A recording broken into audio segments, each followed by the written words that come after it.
देवरानी जेठानी की कहानी। दीपा और नीता दोनों जेठानी देवरानी। दीपा नौकरी करती थी और नीता घर संभालती थी। भरा पूरा परिवार था, सास ससुर दोनों के 2 बच्चे, कुल 10 लोगों का पूरा परिवार था। कई सालों बाद दोनों की बुआ सास कुछ दिन अपने भाई के पास रहने आई।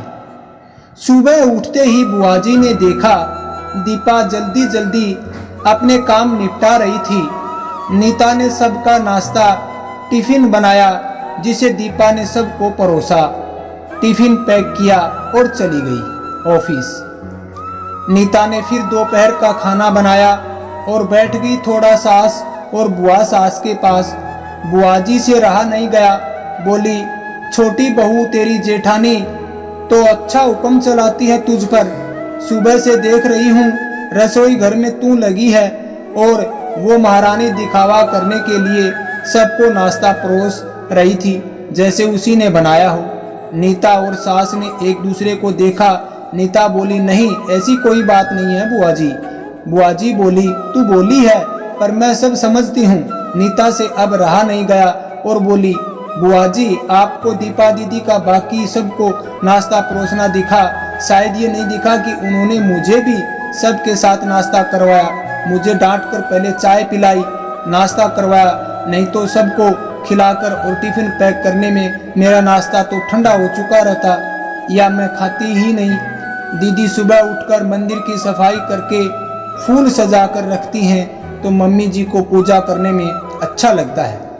मैं तो नहाकर आते ही रसोई में घुस जाती हूँ। शाम को आते हुए दीदी सब्जियां भी लेकर आती है, क्योंकि आपके भतीजों को रात में लेट हो जाती है, तब ताज़ी सब्जियां नहीं मिलती। ऑफिस में कितनी मेहनत करनी पड़ती है, फिर ऑफिस में काम करके आकर रात को खाना बनाने में मेरी मदद करती है।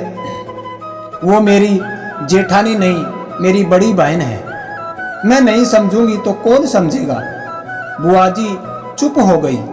शाम को दीपा सब्जी की थैली नीता को पकड़ाते हुए बोली, इसमें तुम्हारी परफेक्ट लेखक की किताब है, निकाल लेना।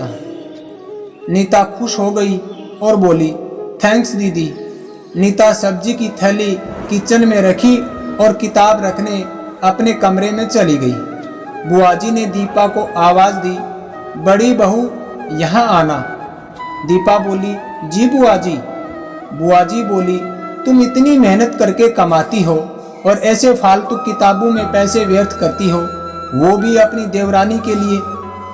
वो तो वैसे ही भी घर में करती ही क्या है, तुम दिन भर मेहनत करती हो और वो घर पर आराम।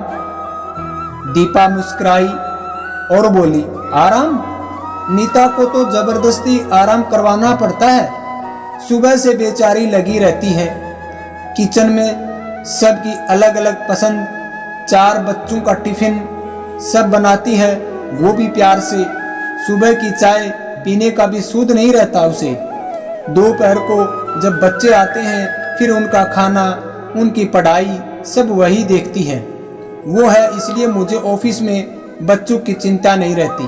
मैं अपना पूरा ध्यान ऑफिस में लगा पाती हूँ। कुछ दिन पहले ही प्रमोशन भी मिला है मुझे।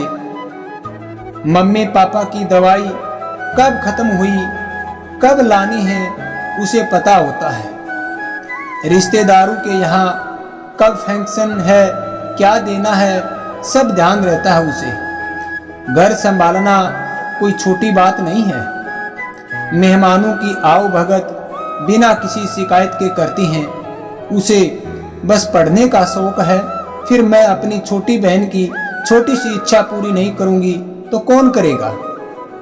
बुआजी की बोलती फिर बंद हो गई। दीपा वहां से उठकर चली गई। ये सारी बात सास पूजा करते हुए सुन रही थी। बुआजी के पास आकर बोली, जीजी ये दोनों देवरानी जेठानी सगी बहन जैसी हैं और एक दूसरे का अधूरापन पूरा करती हैं। मेरे घर की मजबूत नींव हैं ये दोनों, जिसे हिलाना नामुमकिन है। ऐसी बातें तो कई लोगों ने दोनों को पढ़ाना चाहिए, पर मजाल है दोनों ने सामने वाले की बोलती बंद ना की हो। और सास मुस्कुरा दी। बुआजी की बोलती अब पूरी तरह बंद है। घर को सवरक बनाने के लिए आवश्यक है आपस में प्रेम, स्नेह, आत्मीयता, एक दूसरे को समझने की भावना, कर्तव्य परायणता। ये सब आत्मगुणों से घर का गुलदस्ता सजा रहेगा तो दुनिया की कोई ताकत नहीं जो हमारे घर को नरक बना दे। जय हिंद, वंदे मातरम। वीडियो अच्छा लगा हो तो लाइक करें और इस चैनल को जरूर सब्सक्राइब करें।